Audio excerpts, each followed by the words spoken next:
Hello, my little buzzlings, and welcome to The Tea with B, a podcast where you spill the tea on anything. Welcome back to The Tea with B podcast. I'm B, where we spill the tea on absolutely anything. Now, on today's episode, I am super pumped because we are talking about being gay. Yes, I know that I am a month too late, but it's always Pride Month in our hearts. Pride Year? Yes, exactly. And today I am so stoked to have on the show, actually an old friend of mine, which we might get into later, but here to answer all your questions that you are too afraid to ask. I'm very excited to welcome Persis to the show. Welcome, Persis. Hi, thanks for having me, B. So stoked. Persis is queer, Indian femme, and just over 5 feet tall, and the host of Girl on Girl podcast, which is not what it sounds like, but also exactly what it sounds like. Welcome, Persis. I am so stoked to have you on. Thank you so much for having me. I am so excited. I'm stoked. And the thing I was going to say, it says that you're just over 5 feet long. I would like to measure you because you are the cutest, which I know you get all the time, but over 5 feet, I think that's a little... I appreciate that. I think I'm just over 5 feet. Like I say I'm 5'1" because I mean, it's a short girl problem. You always just want to round up, but exactly. I think I'm barely 5'1". Like Dora the Explorer is taller than me. She's 5'2". Oh my gosh. I know. Wow, that's an amazing. Can you ride like roller coasters? I haven't had an issue with roller coasters, I actually have to say. Yeah. And I'm sorry, I feel so bad. Like I'm totally short shaming you when I get the opposite and everyone shames me for being tall, but I am so stoked to have you. Now, we won't go into too much about mine and Persis' history, but we used to work together and we are both J School alumni. We both have our journalism degree, which was very, very exciting, but we met at a very interesting internship position at a media company that brought some memories back yesterday, and I was like, that was a fun time. Oh my God, it was so many years ago, but right when I started talking to you on the phone yesterday, I was like, it all came back to me. I hope I'm not going to ask you what your perception of me was, but I was always very, very, you're so cute and little, and I hate that I keep saying that, but you're such a powerful person, and that's why I'm excited to have you. And on today's show, like I mentioned, we are talking about being gay, obviously a little bit more from a female perspective. Now, why I'm bringing this up is, while we're living in 2020 and Pride Month just passed, there does seem to be still some homophobia, but I don't want to label it in that way because I think a lot of it comes from misunderstanding, not understanding, and just fear of the unknown to some extent. So Persis, before we go anywhere else, tell us a little bit about you and specifically focus on when did you figure out that you had the attraction for women, and how was that like for you? Yeah, that's a great question. I feel like it started as early as like 6 years old for me, which I didn't realize until into my 20s. Because we grow up in such a heteronormative society anyway, right? So to me, thinking I was attracted to women meant like, oh, I think I just want to be like them, or I really want them to be like my older sister or something. But this is a really funny memory, but when I was really young, my dad had a band, and every Sunday he would have like band practice over. And there was a singer in the band who I was literally obsessed with. She would have been like 18 at the time or something, or maybe 17. But I just always wanted to be around her, always wanted her to like pick me up, hug me. I would like follow her around. And at one point I went through a family photo album and I took a photo of hers that was in there. It was just her. And I would sleep with it under my pillow. So cute. If that's not like gay obsession, I don't know what is. I mean, it is. It's also so cute. Yeah. And I was later like, I wonder if my family knew I did that. Because my mom at that time would definitely like go to my room and clean it or something. I was like 6 or 7. But yeah, I think that was probably my actual first sexual awakening. But throughout my life, I still kind of just had crushes on boys when I was younger, or what I thought were crushes. And it was really in high school in like a grade 10 dance class which is like kind of a classic thing, but I totally fell for my best friend Mm-hmm. there. And I was just so infatuated with her, still really confused by those feelings. But I didn't come to terms with my attraction for her until I was probably like 21.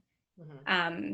But we would still like hook up and stuff, but I think we just used to say like, oh, it's just pals being pals, like we're just besties. So I don't know. I feel it was really confusing for me because I knew I really liked her, but I felt like I couldn't.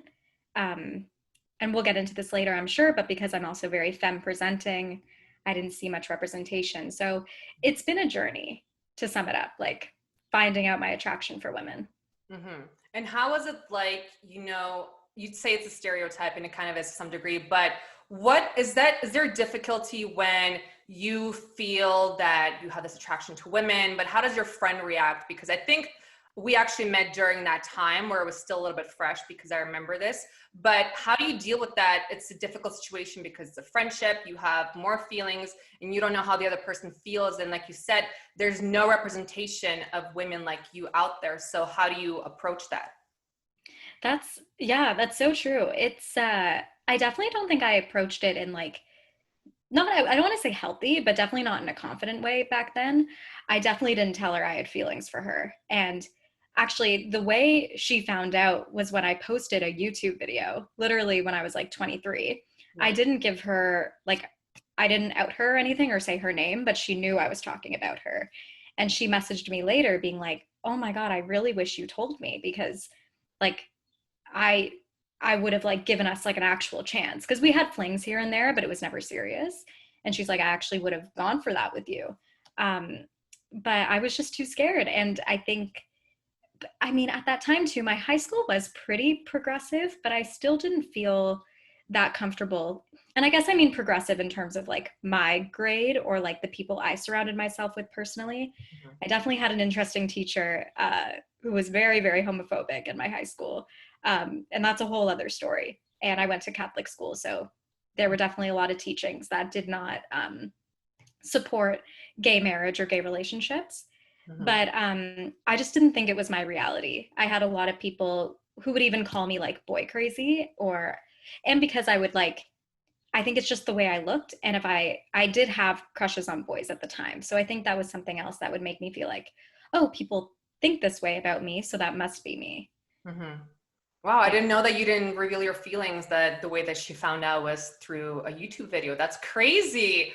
Wow. So let's Yep. kind of get into what you mentioned is this idea of femme presenting. Now, before we get into that and all the aspects and difficulties with that, please define for people who don't know, what is femme? And there's a few other ones, but please first define what is femme and what does femme presenting mean?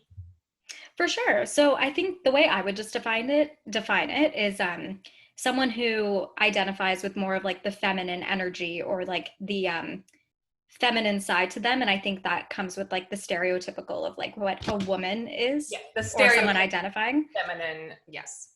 Yes, like the stereotype of that. So I personally always would identify as that because I like to do my makeup or I do my hair in a certain way. And at the time too, especially when I was like 18, 19, I was dressing very like quote unquote girly or feminine. Now that's actually kind of evolved over time as like style has as well.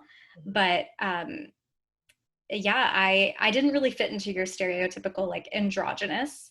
Mm-hmm. And I don't love to use this word, but like butch, um, identifying like queer person. So, and I think that's kind of what TV and media is what we would see. Like I didn't see any like feminine presenting women. Yes, the lipstick lesbians, as the Yes. other word to call them. So on top of femme, there's also, we'll just discuss a few of the different ones. There's femme, which, like we said, the traditional, more feminine presenting. There's masc, which, as I'm sure you can imagine, a little bit more of that masculine energy, which, all of us have, male or female, we both all have masculine and feminine energy, but that's someone who just chooses to present themselves that way. There's also STEM, which is a little bit of both. There is stud, which is, like you said, more of that traditional butch type presentation, and I mean, there's femdom, which is someone who's very feminine but also very dominant. So there's a few different ones, but those are kind of the most kind of, I would say, the most basic ones, right? There's a lot of different variations and everything is fluid, of course, but those are the ones that are most common. So like we mentioned, most of the media does present those who are gay, those who are queer, specifically women. They do present them in that very, you know, very masculine way. So talk to us about what was it like for you to be feminine, to like makeup, to like clothing, which is ridiculous that, you know, you're not allowed to like that. But how was it like for you to be very femme presenting, to be dealing in a world where there's no representation of you, and people may not take those who are gay, gay presenting as serious? They usually say it's a phase. Oh my God. Yeah, it was really damaging and actually pretty difficult. I think that I just didn't feel seen. So I used to think like feminine queer people didn't exist. And I know someone might be like, of course they do, but they really say like if you don't see yourself in media, you're invisible. So that's truly how I felt as like a teenager growing up, and also not even being sure about my sexuality. I believe I saw Shay Mitchell, who played Emily in Pretty Little Liars, and she played a lesbian. And I was like, oh, okay, so that's a very feminine presenting woman. And I remember seeing that relationship on TV for the first time, being like, oh, okay, I think that's something I could like. But there was still such a stigma despite seeing that. I would have many people say, you don't look like you'd be into women. You're too pretty to be into women, which I do not understand what that means. Like, what is that? Right. Yeah. You're probably more into guys, and it's a phase. And I even had an ex-girlfriend of mine tell me I would end up with a man. And I was like, I don't know why. And she's like, I just have a feeling. Interesting. I don't know if she was projecting something onto me. We were both feminine. Projecting a part of her own insecurities onto you. Interesting. Yeah. Looking back now, I was a little young to kind of think of it in that way. I just like took a lot of offense to it and was like, that's very rude, especially because at the time I was like, you know, my feelings for you are pretty strong. But yeah, interesting. Yeah, it's weird. I definitely heard it from a lot of people. Now, I know that before you kind of came out as gay, you did come out as bi first. Yeah. So talk about that. Talk about how you came out as bi. How was it like coming out to your parents? Because, I mean, we'll go into it after this, but you're also Indian. You're first generation, but you are the child of immigrants. So how is that like? Because, I mean, you're femme, gay, and Indian. There's not a lot of representation in general, but how do you deal with that? Yeah, it was with my parents for sure. I'm really lucky to have both of them. So like shout out to my parents, Cyril and Rennie. You guys are awesome. But I was nervous, and I think it was more because I was just unsure of myself more than it was coming out to my two Indian parents. Just because I grew up in a home that was very open. We talked about everything. It was very much like an accepting environment, but I was definitely nervous to think about like what my extended family would feel. But at the time when it came to my parents, my dad like didn't really ask anything. He was just like, oh, okay, like I'm happy for you. You came out as bi first, right? I came out as bi first, and I remember saying something like, I think I could maybe be into women too. Like I didn't say it very confidently, but he was just like, okay, like that's amazing. And my mom, I think, was trying to wrap her head around it because she was very stuck in the idea that, oh, but you don't look like you're into women. And I think she thought like gay people look a certain way because that's all she saw. She didn't really understand like the femininity part of it. So she was like, oh, okay, like, so what does that mean for you? Like she was a little confused, but she was never judgmental. She didn't approach anything with hate or like fear even. I think she was just a little confused, but she's opened up so much more about it. And now we have like the best conversations, and she's unlearning and learning new stuff. I never really officially like called any of my extended family to tell them anything, but I do post about my gayness, especially now with the podcast, and on YouTube I did have a few videos that they've definitely seen it, and I'm curious to know what they really think, but I have heard some conversations that some people have opinions. Mhm. But it didn't really like affect me as much at the time, but I think it's because I'm not close to some of them, or they're not really part of my like everyday. So it's, and I can kind of remove it Yeah. from And most yeah. importantly, your parents are very accepting, which is amazing. You're very lucky to have that. Good for you. Now, Persis, talk about in terms of why is it, I mean, I hate even saying that why, but you came out as bi first and then kind of realized a little bit later on. Now, of course, gender and sexuality, everything is fluid, everything is a scale.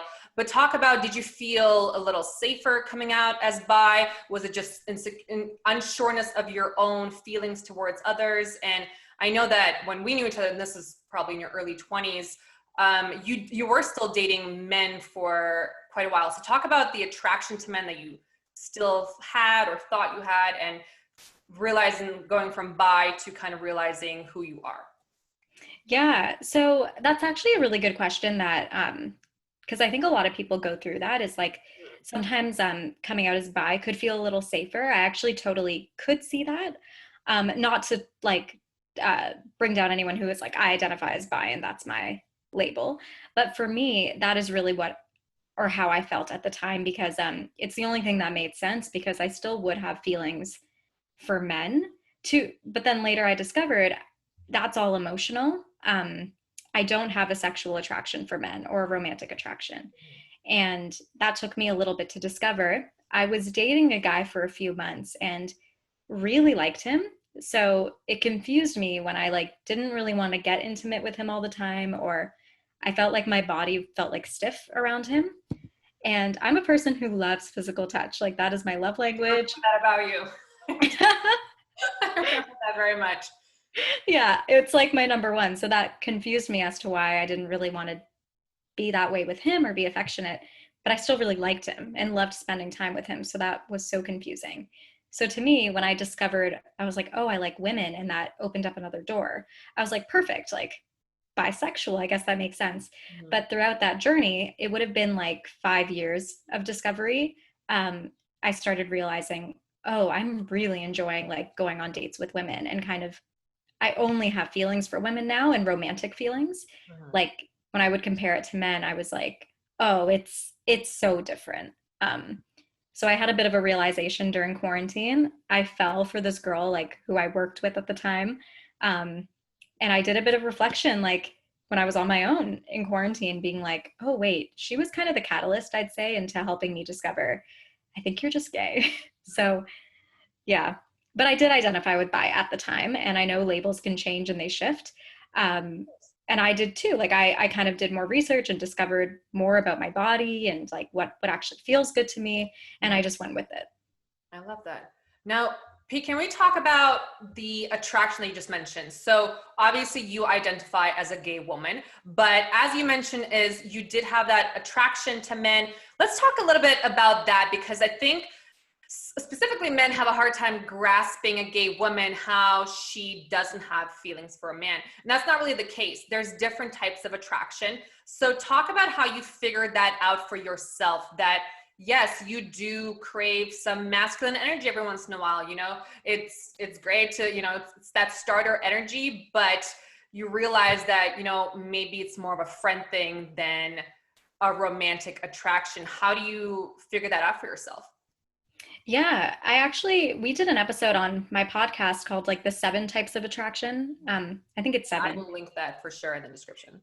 It was actually very eye-opening because they name it all. They talk about emotional attraction, sensual, physical, aesthetic, and intellectual. Those are a few of them. Mm-hmm. And I didn't realize there were all these types of attraction. I looked at it so black and white. Like attraction means you want to sleep with someone. Attraction means you're into them romantically. I never really understood you could be emotionally attracted to someone. Like we can be emotionally attracted to our platonic friends. Like when you have such a good connection with them, like I would consider that emotional. So for men, I was like, okay, this is very confusing. Like, what is this attraction I feel? Because I do love being around them. And anytime we'd get intimate, I was like, oh God, no, like I would rather not.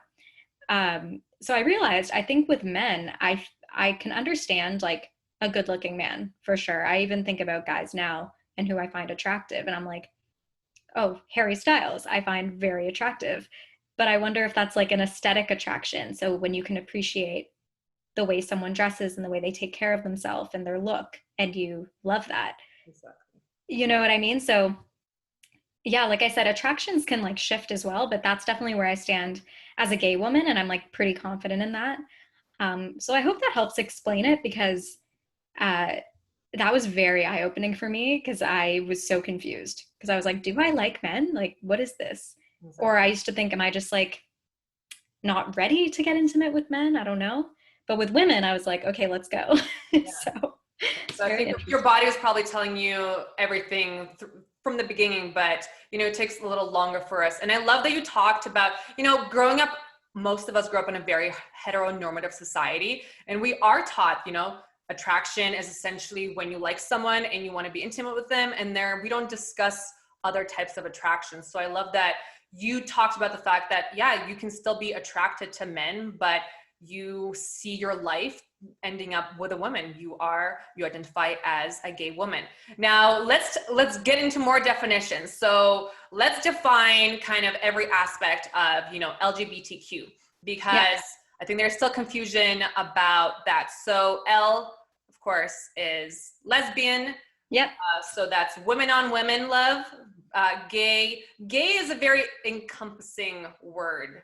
Which is Yes. not, because it applies both to, it applies to women, it applies to men, it applies to non-binary people. So that's kind of all encompassing, although more associated kind of with gay men.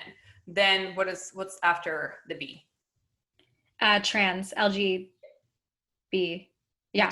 Yes, T, then it's trans, and then it's queer. Yep. So one thing I wanted to ask you, and I feel like this is a question that I've heard a lot, and it was something that I was also confused about. What is the difference between being queer and being lesbian? It's a good question. Queer, I personally define as more of an umbrella term. I associate queer, or if someone tells me they're queer, I would kind of consider it could be anything in the LGBTQIA like spectrum, like literally plus for days. Yes. For many years, I actually would say queer, because it felt more comfortable than saying like I'm a lesbian or I'm gay, because I was still figuring out other attractions. Am I pan? It was very fascinating. Mm-hmm. So that's how I would personally identify queer. Yes. And I love that you brought up pan, because we're going to define that in a bit. But queer, I wanted to also ask you, does queer also mean that it also kind of applies to, I agree with you that it's an umbrella term. It also kind of applies when someone says they're queer. It also means that they don't necessarily abide by the normal standards of what feminine or masculine looks. Would you agree with that? Yeah. I actually never thought of it like that. Bringing it to like femme and mask, but I agree with that. Yeah. I've found that when meeting queer people, a lot of times, whatever fluidity they abide by, it's more kind of, for women specifically, they don't necessarily dress for, the male gaze anymore. They're kind of a little bit more aware of it all. And so I'm glad that you brought it up. It is definitely an umbrella term that can apply to a lot of people. Now, one thing that is not in the LGBTQ plus infinite pluses is P, which is for pansexual, which is a little disappointing. And as I am pan, I'm going to define it. So pan, I think, would go a little bit more under the bi umbrella. And correct me if I'm wrong here, Persis, but it's still, you can like any gender, but there's a little bit less of the emphasis on that, because it's more vibes. You go for vibes. It doesn't really matter if it's a woman or a man or trans or non-binary. It doesn't matter. It's all about vibes and all about love. And obviously, I'm a huge hippie in general, but that's what pan is. And I think a lot of people benefit from knowing what pansexual is, because a lot of people may feel those feelings and they don't know what it means. So that definitely should be, we should get a petition going, Persis. And Yeah, we should. When you brought that up to me today, I was like, wait, yeah, pansexual is not like front and center, yeah, which is interesting. But I love that term. I think I find energy so beautiful, and for people to have that ability to just have an attraction towards someone's energy and their vibe is amazing. absolutely. And I mean, it's all really just about vibes and energy from people. And then when we're talking about masculine and feminine, everyone has that part of us in each other, but it's about, finding it and who you like. And so, yes, very disappointing that Pan is not in there, but you know, life goes on. And Persis, one thing I would love to go back to is the emphasis on the fact that you are Indian, your parents are from India, you are first generation. And obviously your parents are amazing and accepting, and that went really well. But a lot of your extended family, I'm sure know, but they haven't fully approached it with you. How do Yeah. you deal again with kind of being the most niche of the niche spectrum? How do you deal with that? And do people struggle with your identity because of it? Yeah, I think a lot of people do actually. Like I had heard comments about people being confused by my identity or what I was even really doing, or if I was like making the right decisions for myself, or I just was having a hard time finding a man, um, which is a very funny comment. But yeah, I was like, okay, so I'm just gonna go for women. Yeah, that's how it works, right? But I think that I really try to just, and I don't want to sound cliche by saying this, but I really just try to surround myself with people who do make me feel good and uplift my spirits, and we can have really amazing open conversations about sexuality because it's real and people's feelings are real, and uh, it should be accepted. And I think anytime like anyone would actually like approach a conversation with me, I would definitely approach it with like kindness. I don't think it's good to like attack someone if they have different views. Of course, if it escalates and it goes a different way, I would just choose to not want to have that person in my life anyway. Easier said than done, but um, I think that I'm always just going to be me. That's not going to change, and happy to have educational conversations with people if they want. But I think sometimes people do mean well, but maybe they're just ignorant because they're not seeing representation, right? But I think if you have like kindness in your heart enough to know like people should love who they love, I hope that people can see that, right? Like it's not hurting anyone, so let them live their life. And I love that you go about it in a very educational way. You're fully aware that, people are brought up under different circumstances, organized religion is a scam and often brainwashes people. So is that the reason why you came up with your podcast, Girl on Girl, which I love, and your P Thank is you. different S, and I'll Yes. make sure to have that linked, and it's amazing podcast. And I love how open you are talking about everything. So summarize for my little buzzlings of what Girl on Girl is and Yeah. why you decided to start it. So Girl on Girl actually started, it's between, like you just said, S and me, SP. We lived together for like almost a decade. We were roommates. I know, a long time. And she identifies, so long.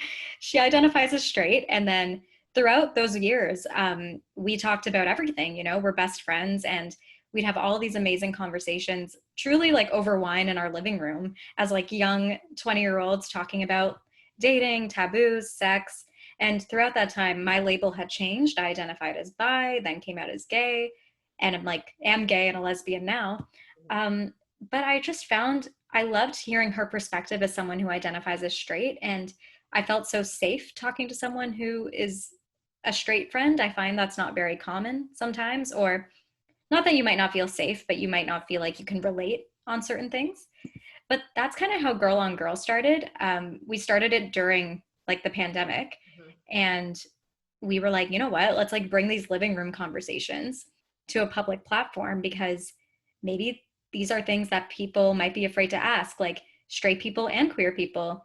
And let's kind of like bridge that gap between these two orientations, you know what I mean? So we talk about everything, like we're very open. And I'm really grateful for that, because I think originally I was nervous to be like maybe talking about things so and publicly. And obviously we do it tastefully. I'm not out here like airing out crazy stuff. Yeah. But I think it's really helped a lot of people, especially in my community, like Indian community, I mean, like understand gayness, because there's still such a stigma in India. Like there was this first gay wedding that actually just took place. I think it was the first, like maybe public wedding. I know, so exciting in Calcutta, which is in the south of India. I know. And I was like, wow. I mean, as amazing as it is, I was like, it's also 2022.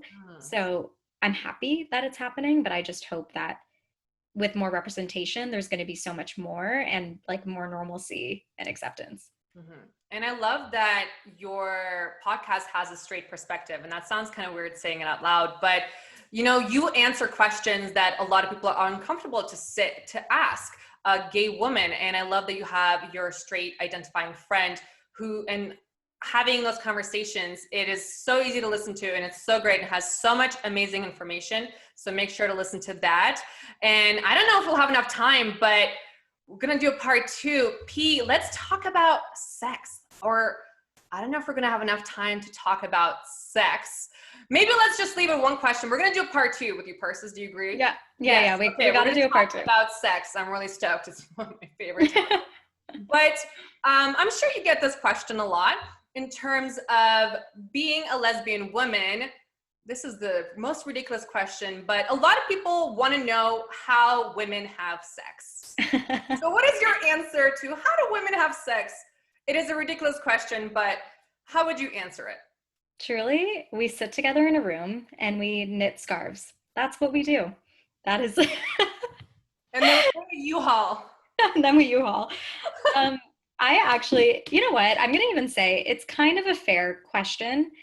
Only because when we're taught about sex when we're younger, we're truly only taught about like heteronormative sex, which usually involves like penetration with a penis and a vagina. So I could definitely understand how someone might be like, okay, 2 women, what do you do? Like my mind is blown. I don't know. I think sex is so much more than one thing. It's not just penetration. There's so many aspects to it. And I think it's whatever feels good to you. It's about communication. It's about making the other person feel good and how you pleasure each other's bodies, whether that be oral or you can use toys. Or you don't have to. It's there's tribbing, which I love using that word term, which is actually kind of a form of scissoring, which many women. Do you want to give it away? Do you want to tell the people what tribbing is now? Sure. It's basically you're just rubbing body parts. You could be rubbing like your 2 vulvas together, or someone could be rubbing a vulva on another body part. It's anything that gives you that like clit stimulation, which feels amazing. Sexy grinding. Yeah, it's grinding. Sexy grinding, which is it's literally sexy grinding. And like, I don't know, sometimes, and many people can maybe speak to this, but sometimes penetration isn't always the best. You know what I mean? Like it's good to explore in different ways, like of our bodies. Our bodies are so complex and exciting. So sex, there's so many aspects to it. So people with 2 vulvas can have a great time and get each other off. Yes, and lesbian women actually have the most amount of orgasms, which I think is a well-known fact, but there you go. But we're gonna get into all of this. Like, that's why I don't wanna give it too much away, but we're gonna get into all of this on the next episode, and I'm so stoked. But Persis, thank you so much for being on the Tea with B. Make sure to catch Girl on Girl podcast. It's available everywhere. It will be linked in the bio. Oh, before I forget, do you wanna drop your handle? Yeah, you can follow us at Girl X Girl Podcast on Instagram and on TikTok. Just Girl X Girl Podcast. You'll find us. Thank you so much, Persis. Thank you. And a very big thank you to you for tuning into this episode of the Tea with Me podcast. Find us anywhere at the Tea with Me.